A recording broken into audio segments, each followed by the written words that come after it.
بسم اللہ الرحمن الرحیم. ناظرین گرامی قدر، ایک دفعہ پھر رمضان اور ہم کے پروگراموں کے سلسلے میں حاضر خدمت ہیں.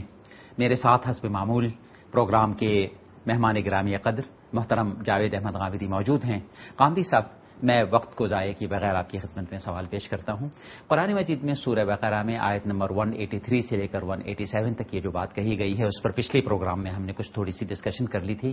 اب میں آپ سے یہ پوچھنا چاہتا ہوں کہ پروردگار نے اس کے لیے رمضان کا یہ مہینہ ہی کیوں مخصوص کیا؟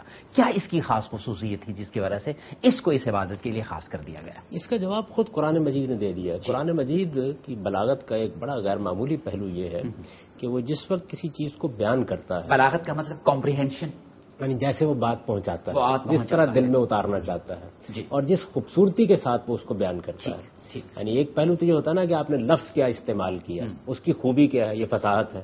اور ایک یہ کہ بات آپ نے کس طریقے سے ادا پہنچائی کہ وہ پہنچ گئی دوسرے تک. تو قرآن مجید جب بات بیان کرتا ہے تو وہ عام طور پر یہ واضح کر دیتا ہے کہ وہ کوئی حکم دے رہا ہے، کوئی فیصلہ کر رہا ہے، اللہ تعالیٰ کا کوئی قاعدہ بیان کر رہا ہے، اس کی وجہ کیا ہے، اس کا سبب کیا ہے. تو دیکھیے وہاں الفاظ یہ ہے کہ شہر اور رمضان الذی انزل فیہ القرآن. جی بالکل، یعنی یہ رمضان کا مہینہ ہے جس میں قرآن نازل کیا گیا. اچھا، قرآن مجید کے نزول کے مہینے کو اس کے لیے خاص کر دیا گیا. اس کو آپ اس طرح سے سمجھ لیجئے کہ اب ایک عبادت ہم پر لازم کرنی ہے. ٹھیک، اللہ تعالیٰ ایک قانون بنا رہے ہیں کہ لوگوں کو روزے کی عبادت کرنی ہے.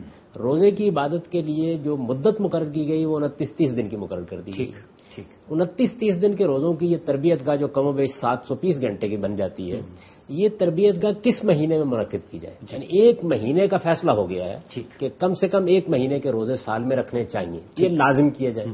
کس مہینے کا انتخاب کیا جائے؟ تو اللہ تعالیٰ کہتے ہیں کہ پھر اس مہینے کا انتخاب کیا گیا جس میں قرآن نازل ہوا ہے. تو جو دنیا ہے اس کو سمجھنے، جاننے، اس کے قوانین کا مطالعہ کرنے میں تو ہمیں بڑی کامیابی ہوئی ہے، لیکن اس کے باہمی ربط کو نفس اور مادے میں تلاش کر لینے میں آخری درجے کی ناکامی ہوئی. بالکل صحیح ہے. اس میں قرآن مجید ہمارے لیے عقل انسانی کی رہنمائی کا سب سے بڑا ذریعہ ہے. ٹھیک، اور یہ جو ذریعہ ہے یہ کیا کرتا ہے؟ یہ انسان کو تقوی سکھاتا ہے.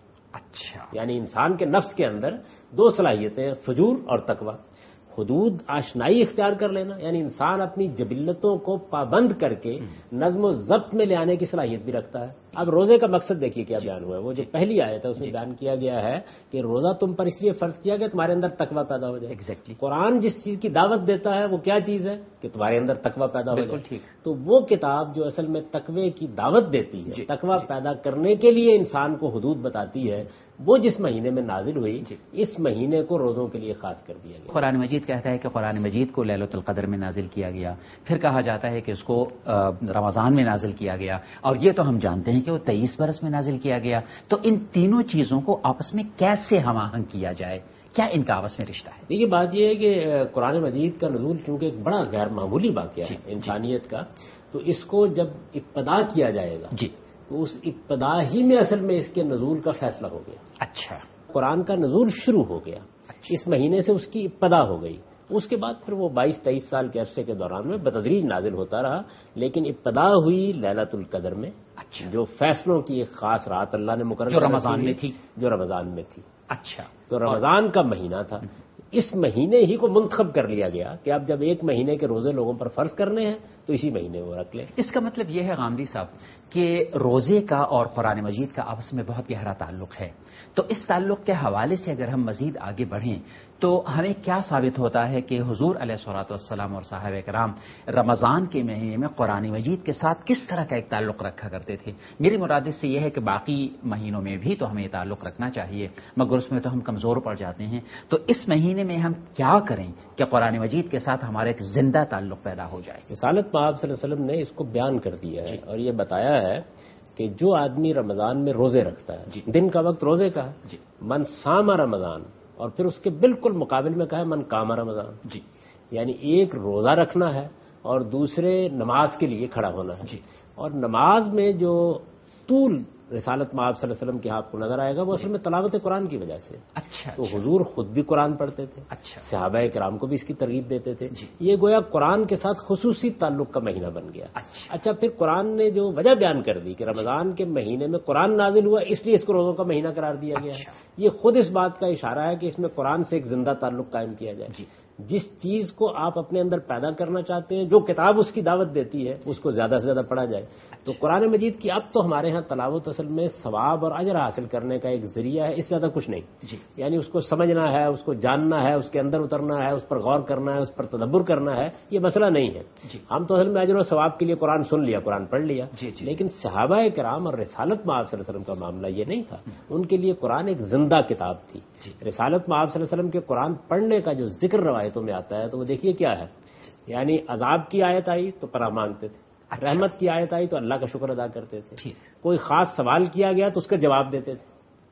یعنی آپ نے سنا ہوگا اکثر و بیشتر کہ جب یہ کہا جاتا ہے الیس اللہ بأحکم الحاکمین تو اس کے جواب میں کچھ جملے بولے جاتے تھے. بالکل صحیح. تو اس طرح سے ایک زندہ تعلق, یعنی گویا قرآن کے ساتھ آپ کا مکالمہ ہو رہا ہے. بالکل خدا بات کر رہا ہے, آپ بھی جواب دے رہے ہیں. یہ حضور کا طریقہ تھا. یہ جو آپ نے دیکھا ہوگا سجدہ کیا جاتا ہے بعض اوقات, قرآن مجید میں سجدہ آیت سجدہ یہ کیا چیز ہے؟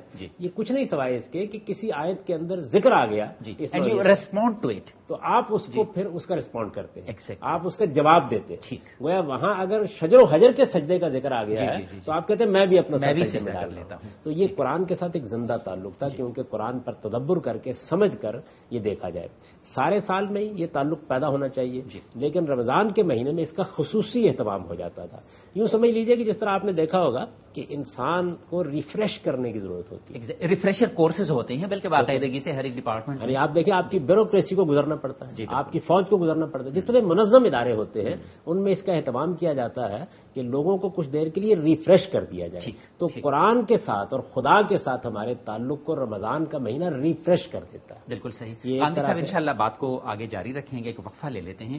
ناظرین ایک چھوٹے سے وقفے کے بعد انشاءاللہ پھر آپ کی خدمت میں حاضر ہوتے ہیں. رمضان اور ہم, رمضان اور ہم.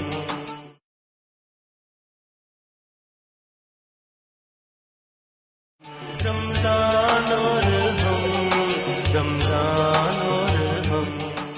ابھی ہم وقفے سے پہلے جو ڈسکشن کر رہے تھے اس ڈسکشن کی روشنی میں میں آپ سے چند سوالات مزید پوچھنا چاہتا ہوں.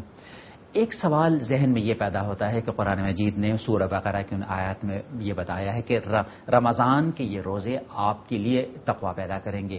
پھر ہم یہ بھی جانتے ہیں کہ قرآن مجید بھی تقویٰ پیدا کرنے کا سب سے بڑا ذریعہ ہے. تو یہ رمضان کا مہینہ اور یہ روزے کیسے تقویٰ پیدا کرتے ہیں؟ قرآن تو ایک کتاب ہے. جی, کتاب آپ کے اندر تقویٰ پیدا نہیں کر دے گی. جی, تقویٰ کیا ہے یہ بتائے گی. جی, بلکہ اگر ناظرین کے لیے تقویٰ کے لفظ کو ذرا مزید اس کی وضاحت کر دیں تو بہتر رہے گا. بچ کے رہنا, بچ کے رہنا, ڈر کے رہنا. اچھا. متنبہ ہو کے رہنا. جی, خبردار ہو کے رہنا. اچھا. ہوشیار ہو کے رہنا. اگر میں کہوں ویجیلنٹ ہو کر رہنا. جی بالکل, تو یہ ٹھیک رہے گا. حدود کے بارے میں ایک تنبہ ہوتا ہے نا آپ کے اندر. جی بالکل, کہ میں کہیں گر نہ جاؤں. ایگزیکٹلی. جی, کہیں میں پھسل نہ جاؤں. رمضان کے یہ روزے کیسے تقویٰ پیدا کرتے ہیں؟ تقوی کا سب سے بڑا پہلو کیا ہوتا ہے؟ جی, وہ یہ ہوتا ہے کہ آپ کو دنیوی زندگی کے اندر قدم قدم پر یہ سابقہ پیش آئے گا کہ آپ کا جو وجود ہے وہ آپ سے کچھ جبلی تقاضے کرے گا. ٹھیک, انسان کے اندر کچھ تو جبلی تقاضے انسٹنکچول جو انسان کی انسٹنکٹ آپ کو کچھ کھانا ہے, آپ کو کچھ پینا کھانا, آپ کی انسٹنکٹس جو ہے وہ اتنی زور آور ہیں کہ آپ ان کے تقاضوں کا مقابلہ نہیں کر سکتے. ٹھیک, جنس کی جبلت ہے. جی, کھانے پینے کی جبلت ہے. اسی طریقے سے آپ کے اندر بعض اور چیزیں دی گئی ہیں. غصہ ہے, نفرت ہے, محبت ہے, یہ بھی آپ کے ہیں.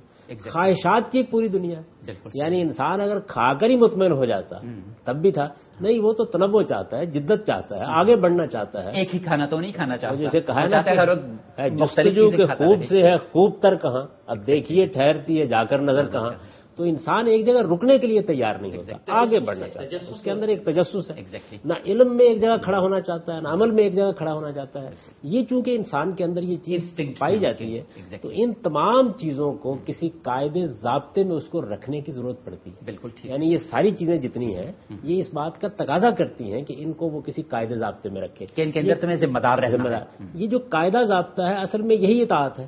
اچھا، یعنی خدا آپ سے کیا چاہے گا؟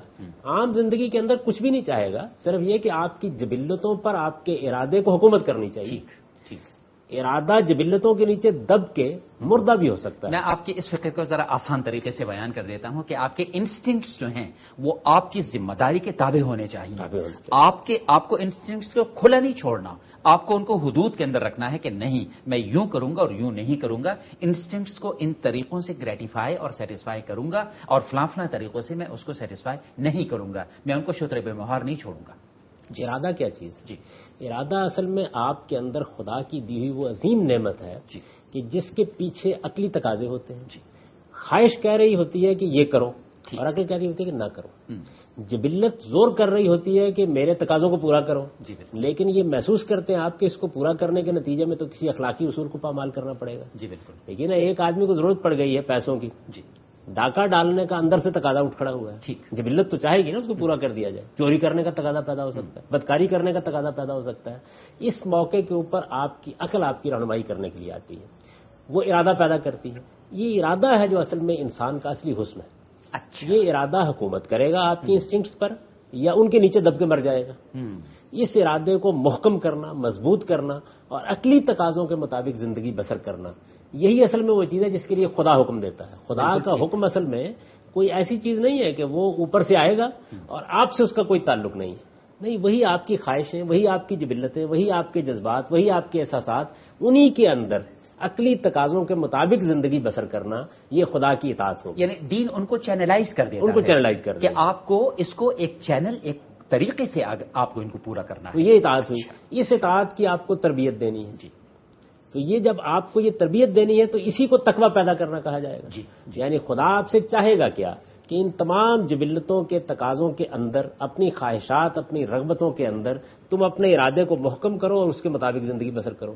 یہ جیسے ہی آپ سے یہ تقاضا کیا جاتا ہے تو اسی کو تقوی سے تعبیر کیا جاتا ہے۔ اب یہ دیکھیے کہ اس کو روزہ کیسے پیدا کرتا ہے۔ خدا کے حکم کو ماننا ہے نا، انسان اس کو بھول جاتا ہے۔ جی، کیا کیا گیا ہے؟ بہت ہی نفسیاتی طریقہ اختیار کیا گیا۔ آپ کی دو غیر معمولی جبلتیں پکڑ لی گئی، بالکل صحیح ہے۔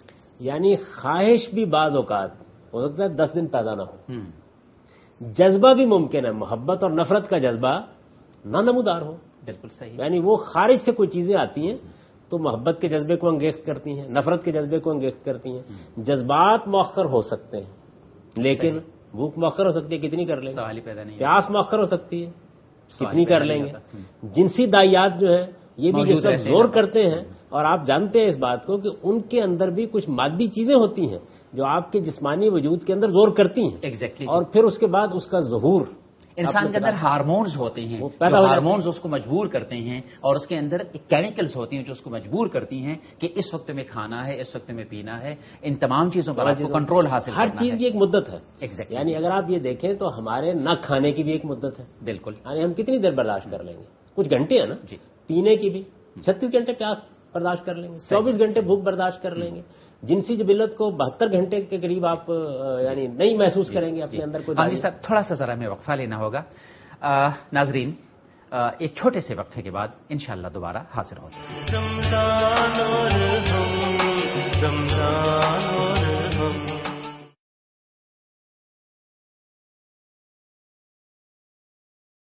رمضان اور ہم، رمضان اور ہم۔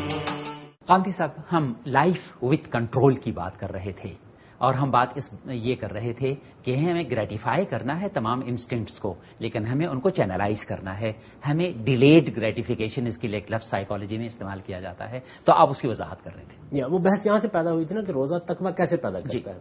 تو آپ یہ دیکھیے کہ جو حکیمانہ طریقہ اختیار کیا گیا وہ یہ ہے کہ جو سب سے زیادہ قوی جبلتیں ہیں آپ کی، ان پر پابندی لگا دی، جو سب سے مضبوط، سب سے زوراور، یعنی جن کے بارے میں یہ واضح ہے کہ وقت جیسے جیسے گزرے گا، یعنی آپ نے طلوع فجر سے روزہ شروع کیا، جیسے جیسے وقت گزرے گا وہ اندر سے زور کریں گے۔ جی بالکل۔ اب یہ جس وقت اندر سے زور کریں گے تو آپ یا تو ان کی تسکین کا سامان کر دیں گے یا روکیں گے۔ بالکل، جس وقت آپ روکیں گے تو کس احساس کے ساتھ روکیں گے؟ خدا کا حکم ہے۔ بالکل تو صحیح۔ اس کا مطلب یہ ہے کہ خدا کا حکم ہے اور مجھے خدا کی اطاعت کرنی ہے۔ یہ کچھ گھنٹوں کے بعد آپ کے ذہن، آپ کے شعور، آپ کی نفسیات کا سب سے بڑا مسئلہ بن جائے گا۔ بالکل ٹھیک۔ آپ دیکھیں روزہ جیسے ہی آگے بڑھتا ہے اور جیسے ہی آپ روزے کھولنے کے قریب پہنچنا شروع کر دیتے ہیں تو پھر بھوک، پیاس اور دوسری جبلتیں وہ پوری قوت سے حملہ آور ہوتی ہیں۔ تو وہ بات کہ میں خدا کا بندہ ہوں، مجھے اس کی اطاعت کرنی ہے، جو ہم بہت بھولے ہوئے ہوتے ہیں، اب پوری طاقت سے وہ ارادہ ہمارے اندر نمودار ہوتا ہے۔ اگر وہ نمودار نہ ہو تو کچھ کھا لیں گے۔ تو اصل میں یہ جو احساس ہے، اس احساس کو روزہ لاشعور سے اٹھا کے شعور کی آخری سطح پر لے جاتا ہے۔ اچھا اس کا نتیجہ یہ نکلتا ہے کہ پھر آپ خدا کی اطاعت کے باقی زندگی میں پابند رہیں گے، جس کو تقوی سے تعبیر کیا گیا ہے۔ اس سے بہتر کوئی چیز نہیں ہو سکتی کہ جو آپ کو اس کی تربیت دے دے۔ ایک مہینے تک 720 گھنٹے آپ یہ تربیت پا لیتے ہیں، اور پھر اس کے بعد آپ کو باقی زندگی میں کیا کرنا ہے، وہ اصلی مقصود ہے جس کے لیے تیار کرنا ہے۔ اب آپ دکان پہ بیٹھے ہوئے ہیں، خدا کا حکم ہے آپ کو کم نہیں تولنا، اندر سے دائیا تو اٹھے گا نا، کم تول کے میں کچھ زیادہ نفع کما سکتا ہوں۔ آپ کو ملاوٹ نہیں کرنی، آپ کو جھوٹ نہیں بولنا، آپ کو بددیانتی نہیں کرنی۔ آپ ایک سیاسی عہدے پر فائز ہیں، کروڑوں اربوں روپے آپ کی ڈسکرپشن پر ہیں، لیکن آپ کو قاعدے کا پابند رہنا ہے۔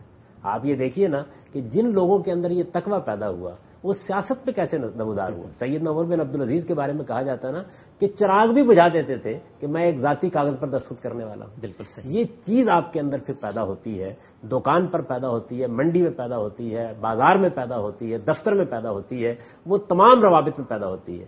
تو اصل میں پوری زندگی کے اندر خدا کی اطاعت پر قائم رہنا آسان کام نہیں ہے، بالکل صحیح۔ اس کی تربیت آپ کو دے دی جاتی ہے۔ اچھا، یہاں سے ہمیں ایک اور سوال کا جواب تو مل جاتا ہے، لیکن میں چاہتا ہوں کہ ناظرین کے لیے وہ سوال آپ کے سامنے لے آؤں۔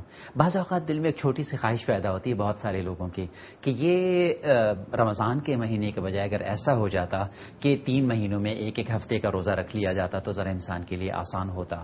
پھر اس طریقے کی بات بھی ہو جاتی ہے کہ جی یہ اگر ایک موسم میں ہوتا، بہار میں ہوتا، خزاں میں ہوتا تو یہ بھی ایک اچھی بات ہوتی۔ اب یہ سردیوں کے روزے ہیں تو ان کی اور کچھ مصیبتیں ہیں، یعنی مصیبتوں کا لفظ میں ایک لائٹ موڈ میں کہہ رہا ہوں۔ گرمیوں کے روزے ہیں تو ان کا ایک اور، یعنی میں یہ بھی کہہ سکتا ہوں لطف اور حسن ہے۔ یہ مہینہ پورا کیوں؟ اس کے بجائے اگر 2-4 دن ہر مہینے میں ہوتے، ہر 3 مہینے بعد ایک ہفتہ بھر ہوتا تو یہ کیا زیادہ ایک بہتر طریقہ اس کو آپ اسی بات سے سمجھ سکتے ہیں جو میں اس سے پہلے بیان کر رہا تھا کہ جبلتوں کو اس حد تک کنٹرول کرنا ہے کہ وہ اندر سے زور کر کے اطاعت کے احساس کو آخری درجے میں نمودار کر دیں۔ بالکل ٹھیک۔ اب یہ دیکھیے کہ مثال کے طور پر آپ وہاں سے شروع کر لیں کہ روزہ 10 گھنٹوں کا ہوتا یا 5 گھنٹوں کا ہوتا، نہیں وہ پورے دن ہی کا ہوتا ہے۔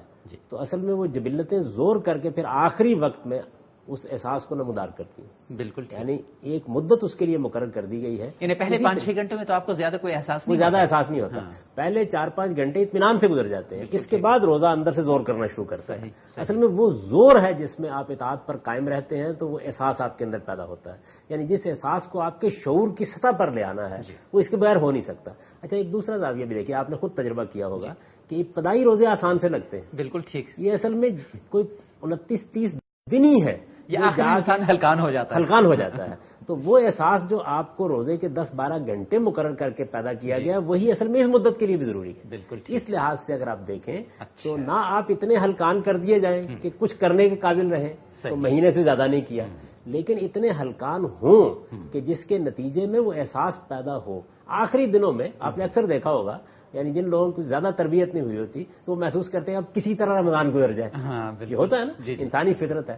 تو وہ اصل میں جو وہ وقت ہوتا ہے اس وقت میں آ کے پھر پہلے مرحلے میں تو یہ ہوتا ہے کہ روزہ آخری وقت میں آ کے یعنی 3-4 گھنٹے آخری اس پہ زور لگاتا ہے۔ رمضان کا پورا مہینہ یہ کر دیتا ہے کہ آخری عشرہ پہ پوری قوت سے آپ کے اندر یہی احساس پیدا کرتا ہے۔ گویا اگر یہ ایک ہفتے ہوتے اور یا اگر مہینے میں 3 دن ہوتے تو تربیت کا وہ مقصد پورا نہ ہوتا، وہ ریفریشر کورس صحیح طریقے سے انسان کے ذہن میں نہ جاتا، انسانی جبلتیں اتنا زور کر ہی نہ پاتی جی بالکل، کہ جس کے بعد وہ پوری قوت کے ساتھ نمودار ہو جائے، آسانی پیدا ہو جاتی۔ حامدی صاحب، میں تھوڑا سا اس میں آگے بڑھتا ہوں۔ یہ سب کچھ تو بالکل ٹھیک ہے، لیکن یہ کیا بات ہے کہ ہمارے یہاں تو مہنگائی رمضان ہی کے مہینے میں بڑھ جاتی ہے، لوگ رمضان ہی کے مہینے کو احتکار کا اور زیادہ سے زیادہ کمانے کا وہ بنا لیتے ہیں، تو اس میں یہ کہاں کانٹرڈکشن کہاں آ جاتا ہے؟ اس پر تو ڈاکٹر صاحب ماتم کرنا چاہیے۔ یہ اصل میں ہمارے قومی انحطاط اور ہمارے قومی زوال کی انتہا ہے۔ اچھا، آپ یہ دیکھیے کہ یورپی ممالک میں کرسمس کا زمانہ انتہائی سستا زمانہ ہوتا ہے۔ اچھا، یعنی دکانوں پر آپ کو سستی چیزیں ملنی شروع ہو جاتی ہیں، قیمتیں کم کر دی جاتی ہیں، جی، ساری کی ساری قوم اس میں شریک ہو جاتی ہے کہ لوگوں کو چیزیں فراہم کی جائیں. بلکہ کرسمس میں یعنی یہاں تک میں نے دیکھا ہے کہ وہ کچھ قیمتیں 25% تک لے آتے ہیں کہ ہر ایک انسان ان کو خرید سکے. اس سے آپ اندازہ کر سکتے ہیں نا کہ جن قوموں کی تربیت ہوئی ہوتی ہے ان کا رد عمل کیا ہوتا ہے. جی.